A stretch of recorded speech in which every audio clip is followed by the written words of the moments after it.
الشيطان الرجيم بسم الله الرحمن الرحيم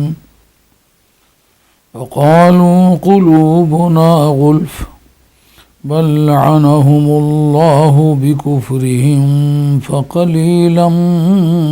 ما يؤمنون۔ حضرت حق جل وعلا شانہ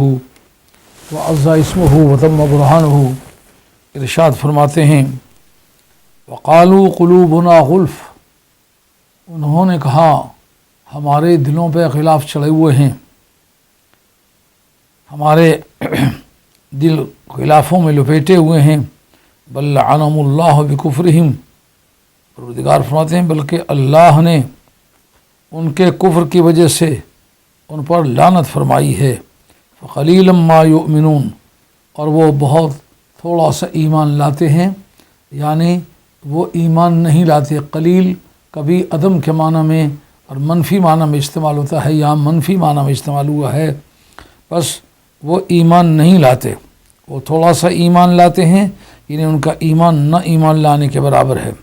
قالوا قلوبنا غلف، یہ اغلف کی جمع ہے، اور جو اقلف سے قریب ہونے کی وجہ سے بنا بر تشبیہ غلاف شدہ انہیں مانا گیا، کیونکہ غیر مختون کو اقلف کہتے ہیں، تو اغلف کے معنی بھی ہیں۔ جس طرح غیر مختون پر پردہ ہوتا ہے، حجاب ہوتا ہے، اسی طرح ہمارے دلوں پر بھی حجاب ہے، تو ہم تمہاری بات کسی طرح تسلیم نہیں کر سکتے۔ یہ جتنے بھی آل باطل ہیں قبول ہدایت کے وقت اس طرح کے عذر پیش کرتے ہیں کہ ہمارے لیڈروں نے ہمیں جو کچھ سکھایا ہے وہ بڑا تسلی بخش ہے، ہم کسی دوسرے کی طرف جانے کے لیے تیار نہیں۔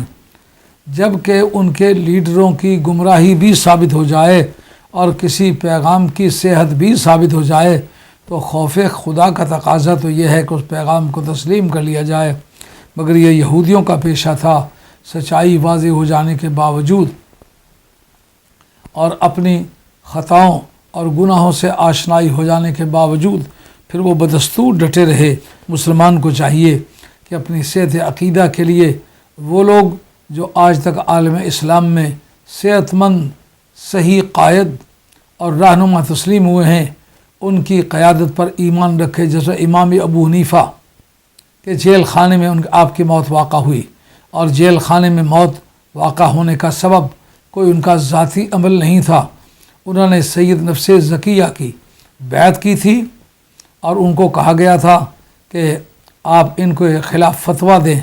تو آپ نے کہا میں فتویٰ نہیں دیتا، میں آتیتہ 30,000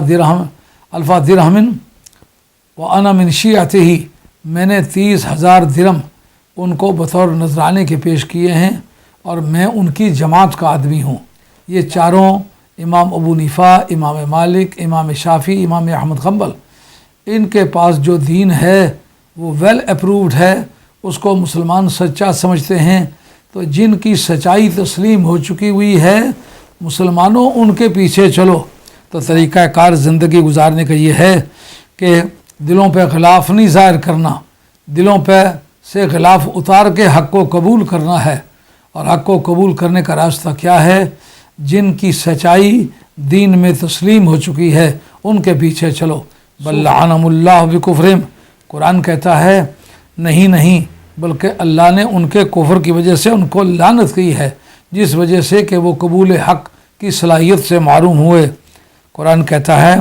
فقلیلا ما یؤمنون، تو ایمان ان کا نہ ایمان لانے کے برابر ہے، یعنی وہ دعوے دار تو اس بات کے ہم تورات پر ایمان رکھتے ہیں، کہا تورات پر ایمان رکھنا اس وقت تسلیم ہوتا جو تورات نے کہا تھا اس پر وہ عمل کرتے، اس کے مطابق عقیدہ رکھتے۔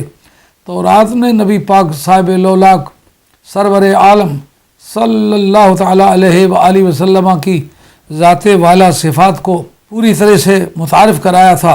ان کی ڈیوٹی تھی کہ اس کو تسلیم کرتے، اگر تورات کے ماننے والے ہوتے تو تورات کے مضامین اور تورات کے مشتملات پر عمل بھی کرتے، عقیدہ بھی رکھتے، اس لیے ان کا ایمان نہ ایمان کے برابر ہے۔